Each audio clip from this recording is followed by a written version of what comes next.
Hello, my name is Falk Ochsendorf. I'm professor at the University Hospital Frankfurt at the Department of Dermatology, and I'd like to share some information on possibilities to improve adherence to treatment while you care for your acne patients. And I'd tried to inform you that after you work through this CME, you're able to define compliance and adherence and to differentiate these two terms, to describe the relevance of non-adherence, to discuss variables which impair adherence, techniques to detect non-adherence, techniques to improve adherence, and especially to use them in your daily practice.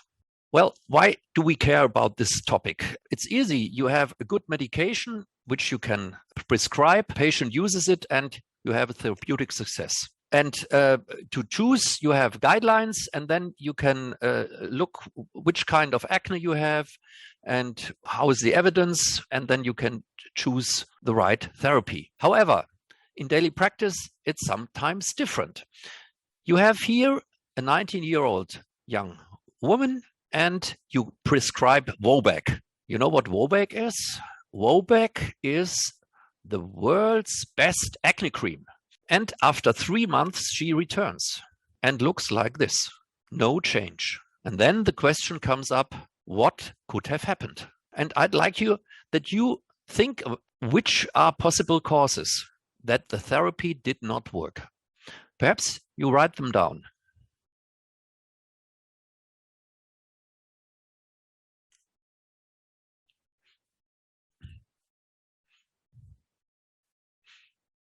Okay. What could have happened? Perhaps she has no acne, but we're quite sure that's an acne. Perhaps you didn't choose the correct therapy. You didn't look in the right column of the guidelines. Although it normally helps the therapy, in this case, it did not. It was ineffective. But perhaps the patient did not apply the medication for whatever reason. Perhaps she even didn't buy it. Perhaps she didn't start the therapy. Perhaps she did not use it correctly, or she stopped too early. And therefore, we have to go through these points and discuss what could have happened and what could be done to improve the result. And therefore, the first, we will go through during the talk about the definitions and the relevance. I will discuss possible causes, especially in acne, and the main part will be about strategies to improve adherence. Now, the question is, what do you think? What's the difference between compliance and adherence? Again, take some seconds and think about the difference.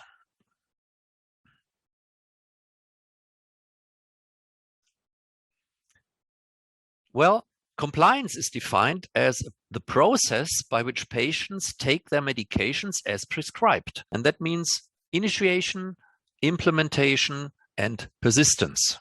And adherence has a further aspect. It contains these aspects, but is also the point to means the extent to which a person's behavior, that is to apply medication, corresponds with the agreed recommendations from a healthcare provider. That means it's the subjective approval of the patient to follow the advice of the physician. And there are many points where non-adherence may start. You have a disease, the patient doesn't go to the doctor. He goes to the doctor, but doesn't get a therapy. If he gets a therapy, but doesn't go to the pharmacy. He gets the medication, but doesn't use it. He uses it, but makes mistake while using it. And only if all these points are fulfilled, you have a chance that the therapy will work. Now, here is a graph. It's taken from an osteoporosis trial with more than 1,000 patients. You see here, this is the patient's days on treatment, and that's the percentage, how many patients still are here. And now I tried to explain these different aspects again, the definitions. Here, this percentage doesn't accept the therapy. They don't trust the doctor, and they don't start. That means the initiation doesn't take place. And coming to acne, 1 in 3 prescriptions are not redeemed. They don't take it. And a newer study confirmed this finding. So they didn't even start the therapy. Persistence means how many patients are able to take the therapy for a longer period of time. And you see here after 300 days, only 80% are still taking therapy. That's the theory. That's what they actually do here, this line. That means they forget to take it and so on. And we call this is the non-compliance. And the whole thing, starting, taking it correctly, and persistence of therapy and approving it, that's the adherence. Okay, and interesting, there's a field, it's called pharmacomics, where people research what do patients do with prescriptions and why don't they fill it in, why they use the wrong dosages and so on. So that's the field who try to figure out how to improve this condition. And this has to do also with the picture you have with the patient-physician relationship. If you think you're the doctor and you say you have to apply twice daily and you do it, that's like this. But adherence means you and your patient, you are partners and you try to give advice to improve the medical condition of the patient. And therefore, the patient has to consent to the recommendations. And therefore, the quality of this relationship decides and determines whether the therapy will be used and whether the adherence takes place. Now, apparently this may be a problem, but is it really relevant? So perhaps, what do you think? What's the adherence in your patients? Do they always do what you tell them? And only in the osteoporosis trial it didn't work? What do you think?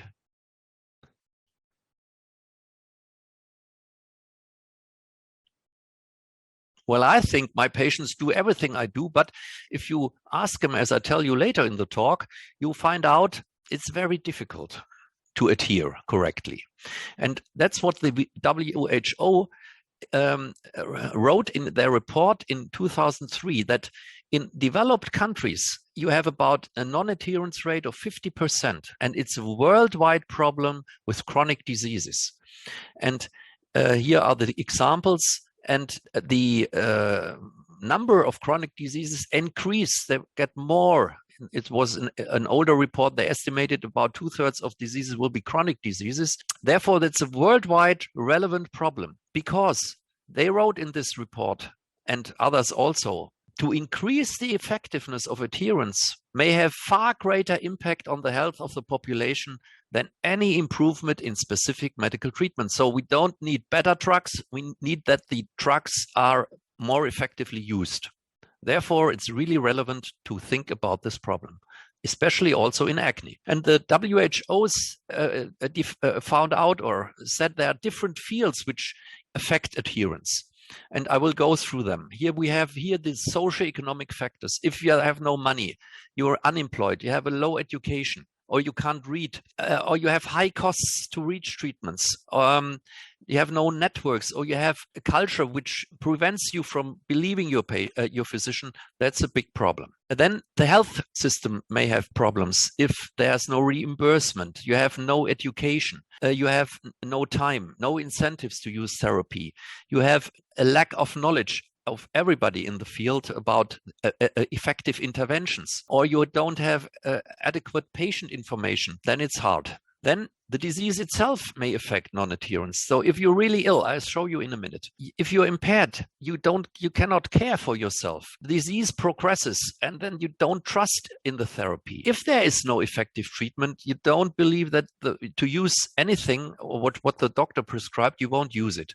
And if you have comorbidities like depression or substance abuse like alcohol, it's difficult to adhere. And now we're coming to the most relevant factors here, because it's hard to influence these factors, which are therapy related and patient related, because we can influence these factors and they interact with each other, obviously. And coming to the therapy related factors, adherence is difficult if the therapy is complex, if you have to treat for longer periods of time, if you experienced a treatment failure you don't trust anymore, or if every time is a change to think the doctor doesn't know what to do, if it takes too long till the treatment works, if you experience side effects, and if the side effects are not adequately treated. And the patient-related factors are very many. I don't want to read them all. You can read them by yourself. But what's really relevant is fear of side effects, insufficient knowledge, misconceptions of the patient, then that they don't understand how therapy should work. If you're hopeless and therefore you don't think this therapy will help you. Now, is adherence a problem only of the patients who are not well educated? And I show you this study. There were in the US 250,000 physicians, and they were contacted and asked whether they will take part in a study where they should take 1 pill per day. And 33,000 consented, and there was an 80 weeks pre-study, and 22,000 took 2/3 of the expected dosage, and 1/3 didn't do that, not even that. And they were excluded before the start. And therefore, you see, even physicians are not able to adhere completely. But it's relevant because if patients show a good adherence, if they believe in the therapy, interestingly, the good adherence even in the placebo arm of studies leads to better results. You see, here was a study with clofibrate after myocardial infarction, and after 5 years, the therapy with clofibrat had a mortality of 20%, with placebo 21%. But if you looked, if they took more than 80% of the times they took the drugs, the mortality rate was lower in both groups and was higher in both groups. So adherence also was relevant for the placebo group. But in the Verum group, it's even more relevant to take it. Here you had a study with beta blockers after myocardial infarctions. And if they took it less than 75%, then the mortality rate was 5%. And if they adhered better, the mortality rate was much less. And here again, you see in the placebo arm, the mortality rate was worse than with the Verum, but it was better than with the non-adherent arm. Therefore, adherence is really relevant. And another study showing the same for oral antibiotic prophylaxis with postoperative infections. And you see again that the people who adhered had better results. And the question is whether is a specific personality trait that some people are able to adhere and others not. And therefore, in individuals, it's really difficult to know in advance who will adhere and who won't, who will not. Now we saw adherence is really a problem and it's relevant. Now the question is, how do I see whether a patient adheres or not? Now I'll ask you, what could you think of? What could be done to detect non-adherence? What do you do?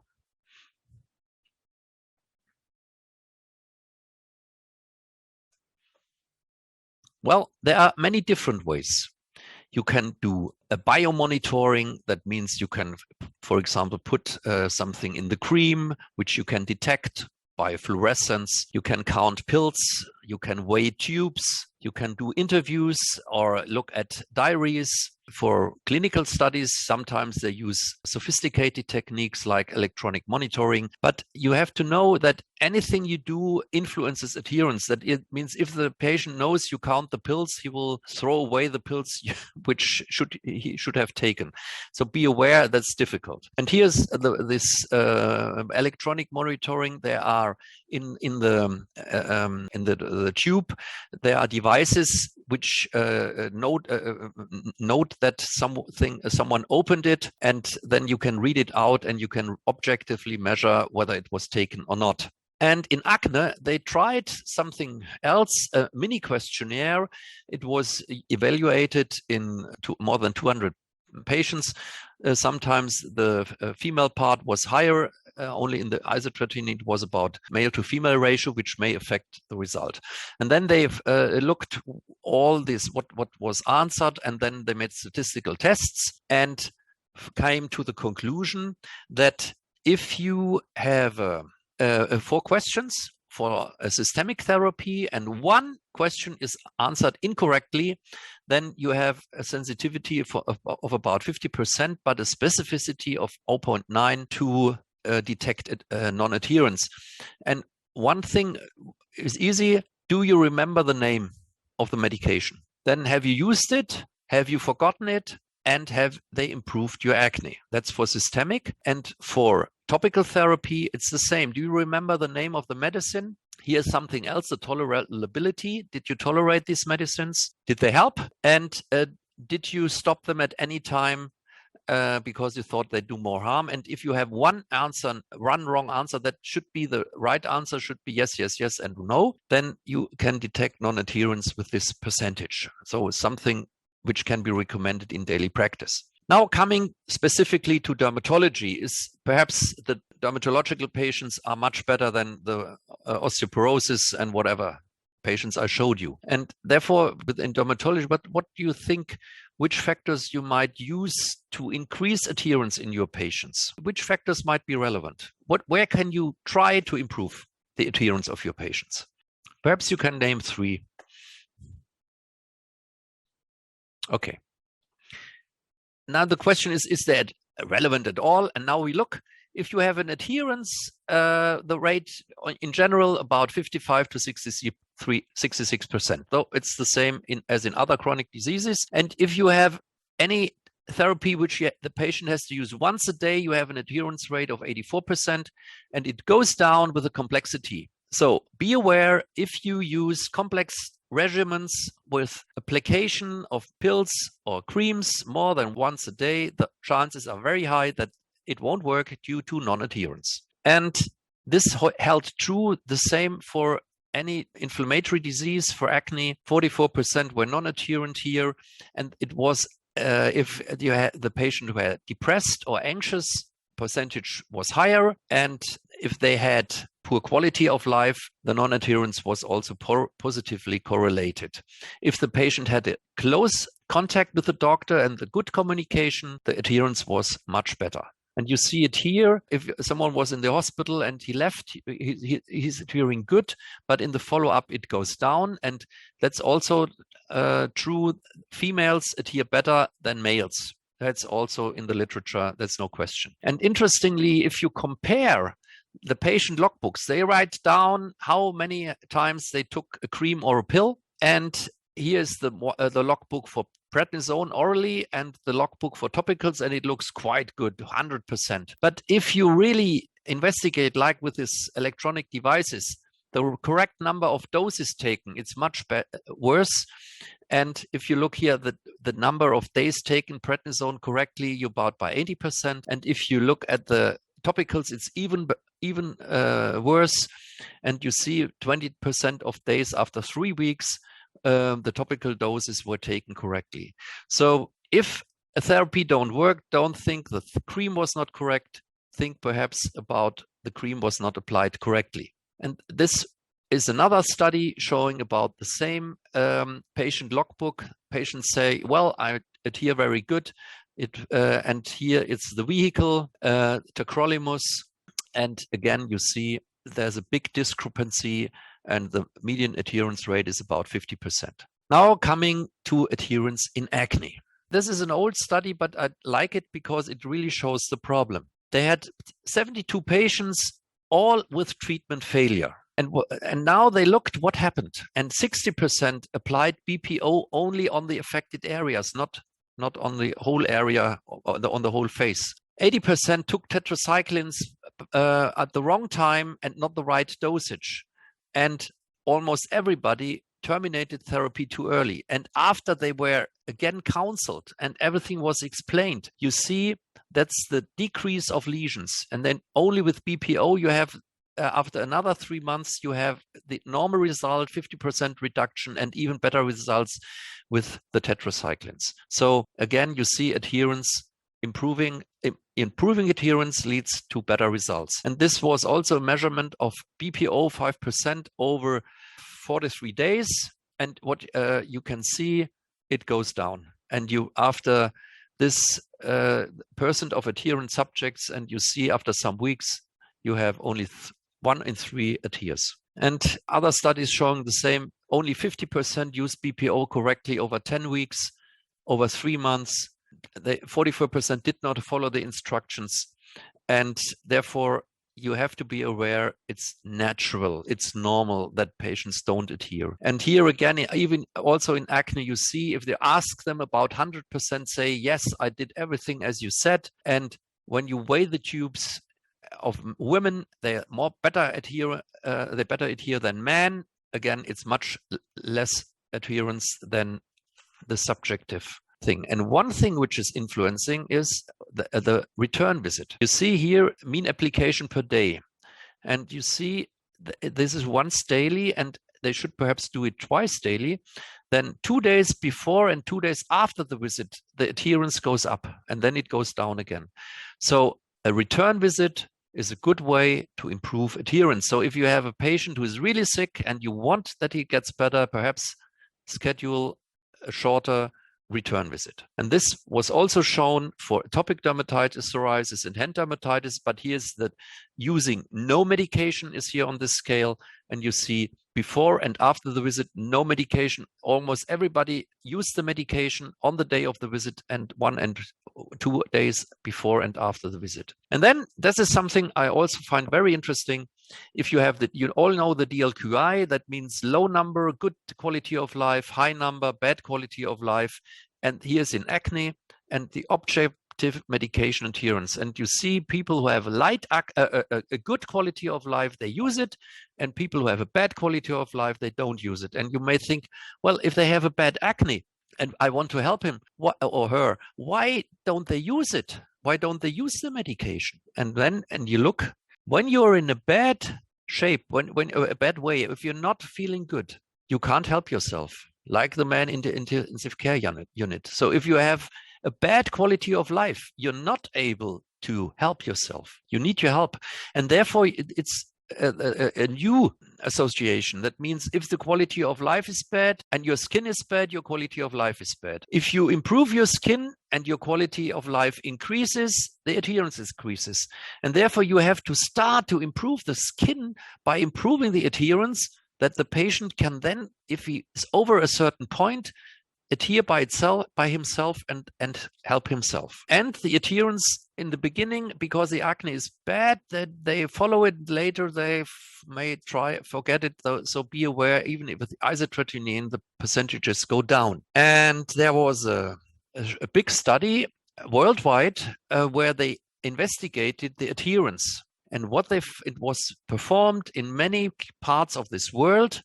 And you can see in the East, in Europe, or in South America, everywhere came out about the same 50% non-adherence rate. And when you look, this 50% is a total number in more than 3,000 patients. It holds true for topicals, for combination therapies, and even for isotretinoin. That means be aware your patients don't do it as you think they should do it. And you have to help the patient to improve this. You shouldn't blame him, but you should take it into account. And then they tried, in this study, they tried to find factors which impair adherence, where you have a possibility to start to increase the adherence. And I just show you here some studies, and this is what really came out. And where you should be more aware of non-adherence is younger people, younger than 15, therapy which is not working, and therefore the patient is not satisfied with the therapy. And a good adherence was if the acne was more severe. That's something contradictory to what I showed you, but there's the quality of life. Here's the objective bad acne. If you have a simple therapy, for example, just one topical, if you use oral isotretinoin, because then the chance of improvement is good, and here good efficacy also associates with good adherence. And the bad adherence is also if they have side effects and if they don't understand the disease. And here, this 4 fields, this is something to remember perhaps, because it really sums up all these factors again from different studies here throughout many years. You have the treatment-related factors, if it's not working and if it's taking too long to improve the condition. If the patient is not satisfied with treatment, then you have a bad adherence. If it's difficult to apply treatment, if you have to use it several times a day, or one thing in the morning, one thing in the evening, different things, or you have side effects. So this can be influenced by choosing appropriate treatments with easier to apply. We just heard it. Younger patients, males, they adhere less. Low quality of life, unemployment, lack of knowledge, lack of time, or difficulty to incorporate it in daily activities. This is also, it should be easy. If you have to wake up, stand up in the morning at very early, and then you have to use some treatment which takes you a quarter of an hour, that's difficult. Physician related. I just showed you. If you say, I don't want to see you not before 3 months, perhaps it's the frequency is too low. And if the patient notices that you have no empathy for his disease or for the patient itself, and if the acne is not recognized as a chronically relapsing disease, there's a misconception of the disease. You see here, the acne is not good, the quality of life goes down, adherence goes down. If you improve the condition, then the quality of life increases, the adherence goes up. So we have to go over a certain point that the patient can by himself do things to adhere better. And now we're coming to the last section, to the strategies to improve adherence. What do you think? I already asked you, therefore perhaps we can just skip this. And I just want to show you from the literature there are many examples what they did. Here's a control group, they just got the medication. And then here they got charts to control the intake. Then they got the charts plus the therapeutic contract, and then also a chance for reward. These were 4 groups. And in the end, there's no difference. The adherence was 50% after 3 months in the control group and in all the complicated groups. So it's difficult to improve adherence. If we look at these different fields the WHO identified, you see there may be political approaches. You as a physician cannot control it. But therapy-related problems, they can be influenced by you as the physician, frequency of dosing, side effects, that you take into account depression, and you use the best therapy, that it works effectively. And then you have to give information to the patient and motivate him and use some tricks. I'll come to that later, that the adherence is easier, and then he has a chance to change his behavior and to increase adherence, and that therapy gets better. Another study, a randomized study, there was a control group. They saw the physician twice with acne after 6 and 12 weeks. Another group, they saw the physician very often, every 2 weeks. Then in this group, they got daily electronic reminders to take the medication, to apply the medication. And here, the parents got the daily reminder at the phone call. And now we can look at, you see red, blue, green, and black. What was the best? And you see the green was the best with the more frequent visits, and then the regular therapy. And the phone call to the parents, that was the worst idea. And even daily electronic reminders did not work.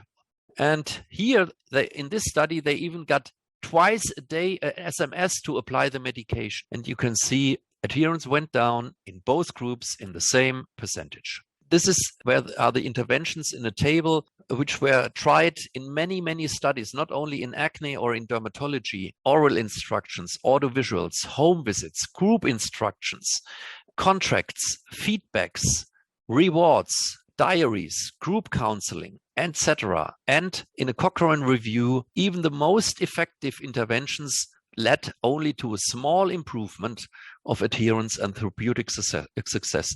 So in the end, what the patient does when he leaves your practice, that's difficult to influence. So the chance is you have to try to influence the adherence from the very beginning, because the patient satisfaction correlates with the interest of the physician for his or her health, and the quality of the explanations relating to the skin problem, and the quality of the physician to answer the questions.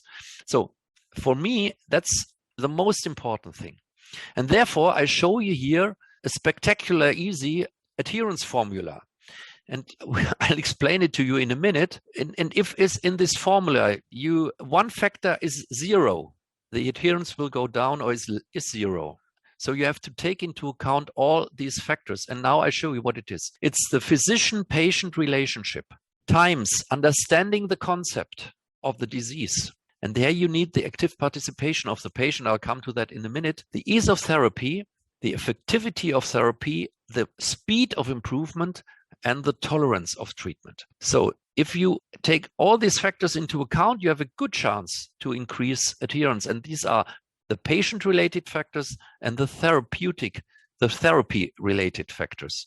And they influence each other. Now, coming to physician-patient relationship. This is a German study, but what it said, in a conversation with the patient forgets 80% of what you told him. And from the remaining 20%, half is memorized incorrectly. So about 10% what you discuss is correctly remembered. So don't explain it too difficult, too much. The patient is not able to remember everything. Therefore, in your first contact, you should try to create trust and make also the patient accountable. Is his acne, not your acne. And the patient is allowed to ask questions, can have some information, and you should, and I'll come to that later, repeat the instructions. And I have 3 questions twice. This is the first 3 questions. So you should ask the patient, what do you think aggravates your acne? And if the patient thinks diet aggravates acne, and you don't discuss this point with your patient, he won't be happy because you don't take his sorrow into account. Second, if the patient wants a systemic therapy and you only apply a topical, or vice versa, it won't work. Therefore, you should ask, did you already have therapies? Is there something which you do not want to use, and why? And then you can discuss his sorrows or his fears. And when do you think will the acne be gone or improved? Because if the patient thinks it should work in 2 days and you don't discuss it, it won't make him happy and he won't adhere. And therefore, for coming to the last question, a simple curve like this, maximum with 16 till 19 and regression till mid-20s helps the patient. Or a curve like this, it takes 3 months till 50%, your acne improved 50%. So the first 4 weeks are just to see whether you tolerate the medication. And if the patient returns and it's better than than the 10%, which is in this graph or in this graph, then you can congratulate the patient that he was such a good patient. He did everything correctly, and then he can be honored for that. And then he likes to continue because he knows it's on the right track. And then you can see again here this max 50% after 3 months. And then we know from studies like this that patients like gels more than lotions or solutions, something which can be stored in at the room with a long half shelf life, which can be applied with your fingers and once daily. And if you think of that, you can choose the right medication. And now we're coming to this accountability of the patient. You should take into account individual patient factors, values, and attitudes of the patients and put it into your world and your knowledge and your values. And then you have to decide together what should be done. And it's here in this, you have the patient and physician. He has a problem. He listens actively, gives advice. The patient gives feedback whether this works for him. He can choose between options. And then we say, well, we do this, and we write it down, and you show him how he should do it correctly. He tries it out, informs about the result, and then you adjust the treatment plan accordingly. And therefore, here are the 10 most important rules for improvement of this communication, because the communication is essential. Otherwise, you won't succeed. Show non-verbal attention. Show that you are interested in the patient. Give him eye contact. Do something that like you smile, that you see, or you nod, that you understand the patient. You should give you should reward successful activities, because then the patient is stimulated. Ask open questions. What do you think about the etiology of acne, or which factors do you think make acne worse? To understand the concept of the patient, I just explained it with the 3 questions. Then give specific information, make suggestions which are feasible. And as I said before, make a short-term treatment goal. In 4 weeks, we'll see whether you are able to tolerate the treatment. And then after 3 months, we'll have a 50% improvement. And find the patient criteria. That means you say, if you want a treatment with only few side effects, then I would do A. If you want to have more aggressive treatment, which a bigger chance for effectivity, but more side effects, then I would suggest B, something like that. Now we coming here, we had these factors. Now we coming to the next point. You understanding the concept. How do you note that the patient understood what you wanted him to do? And you cannot look into his head. And therefore, after the first contact, you should, before the patient leaves, ask 3 questions. How should therapy applied? You explained everything. You ask him, how should you apply therapy? And the patient says it's this in his own words. And then you ask, how often should you apply? How often should you take the pill? Or when should you take the pill, for example, with a meal or with milk or not with milk, whatever. And what should be done in case of problems. So if you know, you take in advance, there will be a problem. If there's an irritation, if the skin is red, you do this.